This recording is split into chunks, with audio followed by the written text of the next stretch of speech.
Ones again welcome back after the break. Bhagavad Gita ਦੇ ਸੰਬੰਧ ਵਿੱਚ ਅੱਜ ਤੁਹਾਡੇ ਨਾਲ ਅਸੀਂ ਸਾਂਝ ਪਾ ਰਹੇ ਹਾਂ ਤੇ ਇਸ ਵਿਸ਼ੇ ਦੇ ਵਿੱਚ ਚਾਹੁੰਦੇ ਹਾਂ ਤੁਹਾਡੀ ਫੀਡਬੈਕ ਵੀ, ਕਿਉਂਕਿ ਇਹਨਾਂ ਪ੍ਰੋਗਰਾਮਸ ਕਰਨ ਦਾ ਸਾਡਾ ਮਕਸਦ ਇਹ ਹੈਗਾ ਕਿ ਸਾਡੇ ਵਿੱਚ ਜਿੱਥੇ ਆਪਣੇ ਧਰਮਾਂ ਬਾਰੇ ਸਾਨੂੰ ਪਤਾ ਹੈ, ਦੂਸਰੇ ਧਰਮਾਂ ਬਾਰੇ ਵੀ ਪਤਾ ਚੱਲੇ, ਪਰ ਨਾਲ ਜੇਕਰ ਤੁਹਾਡੇ ਕੋਲ ਕੋਈ ਸਵਾਲ ਹੋਏ ਤਾਂ ਜ਼ਰੂਰ ਸਾਡੇ ਨਾਲ ਸੰਪਰਕ ਕਰਨਾ। ਸੋ ਬ੍ਰੇਕ ਤੋਂ ਪਹਿਲਾਂ ਧਿਆਨ ਦੀ ਗੱਲ ਚੱਲ ਰਹੀ ਸੀ ਤੇ ਪ੍ਰੀ ਰਿਕੁਐਸਟ ਤੋਂ ਬਾਅਦ ਲੱਛਣਾਂ ਦੀ ਗੱਲ ਹੋਈ। ਆਓ ਹੁਣ ਕੁਝ ਜਾਣਕਾਰੀ ਲੈਂਦੇ ਹਾਂ ਕਿ ਕਿਵੇਂ ਇਹ ਧਿਆਨ ਜਿਹੜਾ ਹੈ ਇਸ ਨਾਲ जुड़ना है। इस वास्ते की कोई तरीका दसिया गया, इस संबंध में जानकारी लेने रजनी शर्मा जी तो जी। सो ब्रेक से पहला जरा आपने बात की तो उसके अंदर अब ये हमें बताएं कि क्योंकि बड़ी मेडिटेशन की आज चर्चा चल रही है, तो ध्यान लगाना कैसे, क्या कोई प्रोसेस होता है या इसमें भी आप जो जैसे मर्जी कर लें, जो भी करना है? जी देखिए, ऐसा है कि सबसे पहले तो हमने प्री रिक्विजिट्स अपने कंप्लीट की कि अब आपकी भोगों से बुद्धि थोड़ी कम हो गई, अब सेंसुअल प्लेजर्स आपको अट्रैक्ट नहीं कर रहे हैं, एक बात। दूसरी बात, आपके काम क्रोध के वेग शांत हुए। फिर जो बहुत एक्शन, एक मुझे ये करना है, ये पाना है, ये थोड़ी सी बात खत्म हुई। संसार की जो निस्सारता का आपको पता चला और आपको ये पता चला कि दूसरा जो जीवन है अब मैं उसके लिए आगे कल्याण अपना करूं। तो भगवान ने अभी देखिए, आजकल जैसे अभी हम ब्रेक से पहले बात कर रहे थे वेस्टर्न वर्ल्ड की, तो वेस्टर्न में आजकल योगा और मेडिटेशन आर बज़वर्ड्स। एब्सोल्युटली। हर एक को ही, और तरह तरह के मेडिटेशन और तरह तरह के योगा टेक्निक्स यहाँ पे चले हैं। देखिए, ऐसा है कि ध्यान की हैं भी बहुत सारी विधियाँ, और कई कई उपनिषदों में अलग अलग तरीके से ध्यान बताए हैं। एक जगह तो किसी एक शास्त्र में भगवान शिव ने पार्वती जी को 108 विधियां ध्यान की बताई, लेकिन भगवान ने वो सारी विधियों को एक तरफ किया और सिर्फ एक विधि बताई। तो मैं ये समझती हूँ कि इतना भगवान का उपकार है, ये कृपा है कि किसी भी, उन्होंने सब कंफ्यूजन से कि मैं ये करूं या ये करूं, ये नहीं करूं, मेरे लिए क्या ठीक रहेगा, उन्होंने एक हमको टेक्निक इसमें दी है, which is authentic, which is coming right from the source. तो अब भगवान ने उसका प्रोसेस बताया कि आपको करना क्या है मेडिटेशन में। तो उन्होंने सबसे पहले कहा कि आप किसी एकांत जगह पे चले जाएं। सिर्फ इतना कहा कि एकांत में, ये नहीं कहा कि कहीं पर्वत पे जाएं या गुफा में जाएं या जंगल में जाएं, जैसा कि धारणा है कि ध्यान या तपस्या तो वहां जाके होती। ऐसा नहीं, ये आपके घर का अपना बेडरूम भी हो सकता है।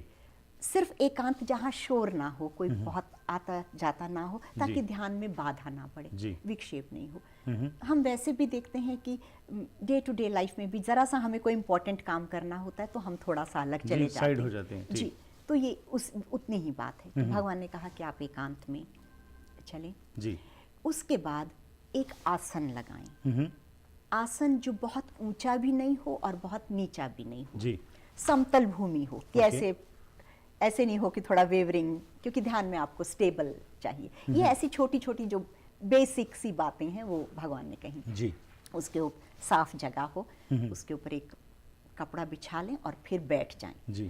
बैठें कैसे, ये नहीं कहा कि पद्मासन लगा के बैठें या इस आसन में बैठें, सुखासन में या पद्मासन लगा के, या जैसे जो हमारे मुस्लिम भाई लोग हैं वो कुरान पढ़ते हैं उस आसन में, कोई आसन का उन्होंने जिक्र नहीं किया।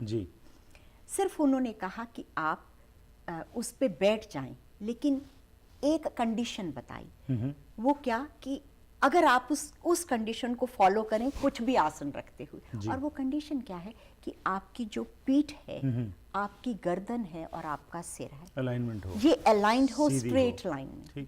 This is important for meditation. तो अब आप वो जो स्थिति है वो किसी भी तरह से अगर आप प्राप्त करते हैं तो उसमें आप आराम से बैठ जाएं।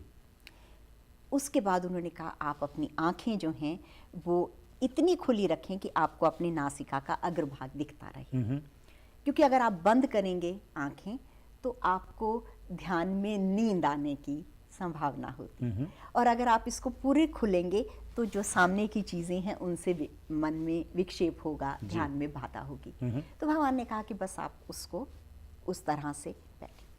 उसके बाद किसी भी चीज बाहर का चिंतन नहीं करते हुए केवल उसी तरफ ध्यान लगाएं, और धीरे धीरे क्या होगा, मन जो है वो आपका, उसकी आदत है कि वो देखी हुई चीज़ों को, सुनी हुई चीज़ों को, उन सब का चिंतन करता है, तो आपका मन जो है, भगवान जानते हैं कि स्लिप होके बाहर चला जाएगा, तो भगवान ने कहा फिर उसको वापस लाओ, और इस तरह से धीरे धीरे सावधान होके इस योग को साधो। ओके। तो ये तो बताया उन्होंने प्रोसेस उसका। जी। अब इस प्रोसेस को करने में कभी कभी क्या होता है कि जब हम ध्यान में बैठे हैं तो भगवान ने थोड़ी सी प्रोसेस की बात बता के फिर उसको छोड़ दिया, और फिर इसकी जो इसके रिवार्ड हैं जी, थोड़ा सा उनका जिक्र करना शुरू किया कि भगवान ने कहा कि देखो, जब तुम इस तरह से धीरे धीरे इस योग को साधोगे, तुम्हारे मन में बहुत शांति का अनुभव होगा। तो एक जो बात उन्होंने कही धीरे धीरे, जी, हालांकि परिणाम में कहा कि शीघ्रता से हो जाएगा, लेकिन इस योग को सावधानी से धीरे धीरे करना है, बिना उकताए हुए करना है। जी। होता क्या है कि हम थोड़ा सा देख करते हैं, आदत अभी मन की नहीं है, तो मन बाहर भागता है, तो फिर हम थोड़ी देर में हमको ऐसा लगता है कि ये कुछ हो नहीं रहा है, तो हम बोर हो जाते हैं। जी। तो भगवान ने कहा कि over a period of time, every day regularly तुम इसको करोगे, तो ये धीरे धीरे योग जो है वो तुम्हारा सधेगा, तुम्हें अक्षय आनंद की प्राप्ति होगी इसमें। जी। अब उन्होंने कहा कि लेकिन जैसे पहले प्रीरिक्विजिट्स की बात की थी, अब क्योंकि इसमें शरीर की बात है कि आपने बैठना है शरीर को साध के, जी। तो फिर भगवान ने कहा कि देखो, ये जो योग है वो व्यक्ति से नहीं सधेगा जो बहुत खाता है या जो बिल्कुल नहीं खाता। जी। बहुत खाता है तो उसको फिर उस वक्त इतना उसका पेट भरा हुआ होगा तो उसको बैठने में सुविधा नहीं रहेगी, और अगर बिल्कुल नहीं खाएगा, उपवास रखेगा, तो फिर वो उसको भोजन का ध्यान आएगा जिस वक्त वो खाली होके बैठेगा। जी। तो बहुत खाना और बिल्कुल नहीं खाना, और कहा कि बहुत सोना और बिल्कुल नहीं सोना, जी। कि आपकी बहुत डिस्टर्ब्ड स्लीप है या आप बहुत ज्यादा सोते हैं, तो दोनों ही आपको ध्यान में वो नहीं होंगे। राइट। तो शब्द यूज किया युक्त आहार विहार, कि जब तुम्हारे जो आहार और विहार हैं वो बैलेंस्ड होंगे, राइट, तो फिर ये जो योग है उसको साधने में तुमको आसानी रहेगी। जी। ऐसा कहा।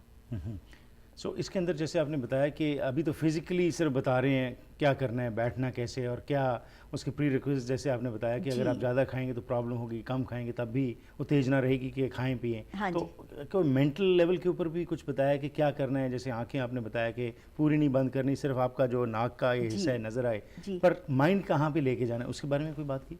देखिए, ऐसा है कि मन जो है वो आपका इधर उधर जा रहा है, तो आमतौर पर जो धारणा है ध्यान की, हालांकि वो भी कुछ ध्यान की टेक्निक्स हैं, लेकिन भगवान ने वो यहाँ नहीं बताई। वो होता है कभी हम किसी मंत्र का जप करते हैं, किसी इष्ट देव के बारे में सोचते हैं, किसी सगुण ध्यान में तो भगवान की फोटो या भगवान की मूर्ति का ध्यान, वो सब उन्होंने नहीं बताया। इसीलिए हरप्रीत जी, ये जो मेडिटेशन है, it is has such a international approach to it, क्योंकि ह्यूमन माइंड जो है वो कह रहे हैं कि तुम किसी और चीज के बारे में तो सोचना छोड़ो, जो पहले तुमने सोचा हुआ है, देखा हुआ है, सुना हुआ है, वही स्मृतियां तुम्हारे दिमाग में इतनी ज्यादा हैं, जब तुम बैठोगे तो धीरे धीरे उनका रेचन होना शुरू होगा। जी। तो होता क्या है कि जब माइंड भाग के बाहर जाएगा, आप उसको फिर पकड़ के वापस लाएंगे। जी। तो वो थोड़ी देर आपको लगेगा कि आप ध्यान कर रहे हैं, वो फिर स्लिप हो जाएगा। तो जब आप एक्चुअल में प्रैक्टिकल करेंगे तो आपको इन बातों का अर्थ समझ में आएगा कि एक्चुअल ये क्या हो रहा है। इसके अलावा एक और बात, कि जो हमारा मन है या माइंड जिसको बोलें, उसकी बहुत लेयर है। ये ऊपर का मन है जिसमें थोड़ी जो भी हम देखते सुनते हैं तरंगे हैं, फिर सब कॉन्शियस माइंड है, और सब कॉन्शियस माइंड बहुत डीप है। बल्कि हम यूं कहें कि ये जो हमारा ऊपर का माइंड है, ये तो टिप ऑफ द आइसबर्ग है। ये जो ऊपर का मन है, ये अगर 10 हिस्से पूरा मन कहें तो ये उसका एक हिस्सा है, जी। 9 हिस्से मन तो सब कॉन्शियस है। हम्म, तो धीरे धीरे क्या होता है कि जब मन की वृत्तियां बाहर से हट के अंतर्मुखी मन होने लगता है, वो वृत्तियां बाहर नहीं जाती हैं, तो फिर मन धीरे धीरे बैठने लगता है, उस सब कॉन्शियस लेयर्स को पेनिट्रेट करने लगता है। जी।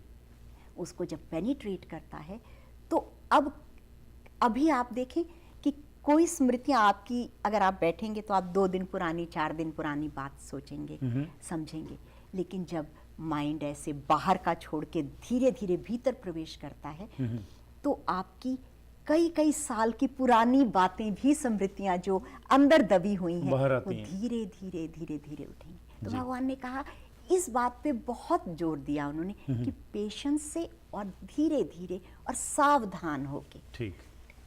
इस योग को साधना है।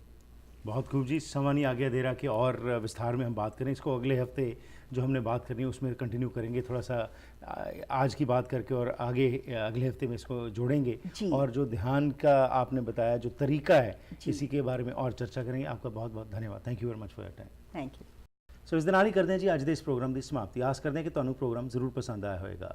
ਜੇਕਰ ਤੁਹਾਡੇ ਕੋਲ ਕੋਈ ਸਵਾਲ ਹੋਏ ਤੇ ਖਾਸ ਤੌਰ ਤੇ ਸਾਡੇ ਹਿੰਦੂ ਭੈਣ ਅਤੇ ਵੀਰ ਜਿਹੜੇ ਹਨ, ਜੇਕਰ ਤੁਹਾਡੇ ਕੋਲ ਕੋਈ ਸਵਾਲ ਹੋਏ ਗੀਤਾ ਦੇ ਸੰਬੰਧ ਵਿੱਚ ਤਾਂ ਸਾਡੇ ਨਾਲ ਜ਼ਰੂਰ ਸੰਪਰਕ ਕਰਨਾ, ਤਾਂ ਕਿ ਅਸੀਂ ਰਜਨੀ ਸ਼ਰਮਾ ਜੀ ਤੋਂ ਪੁੱਛ ਕੇ ਉਸ ਦਾ ਜਵਾਬ ਤੁਹਾਡੇ ਤੱਕ ਲੈ ਕੇ ਹਾਜ਼ਰ ਹੋਈਏ। ਇਸ ਦੇ ਨਾਲ ਹੀ ਕਰਦੇ ਹਾਂ ਜੀ ਪ੍ਰੋਗਰਾਮ ਦੀ ਸਮਾਪਤੀ। ਫੀਡਬੈਕ ਜ਼ਰੂਰ ਦਿਆ ਕਰੋ 604 603 7555 ਜਾਂ ਫਿਰ ਈਮੇਲ ਰਾਹੀਂ harpreet@akaltv.com। ਫਿਰ ਮੁਲਾਕਾਤ ਕਰਾਂਗੇ, ਤਦ ਤੱਕ ਗੁੱਡ ਬਾਏ।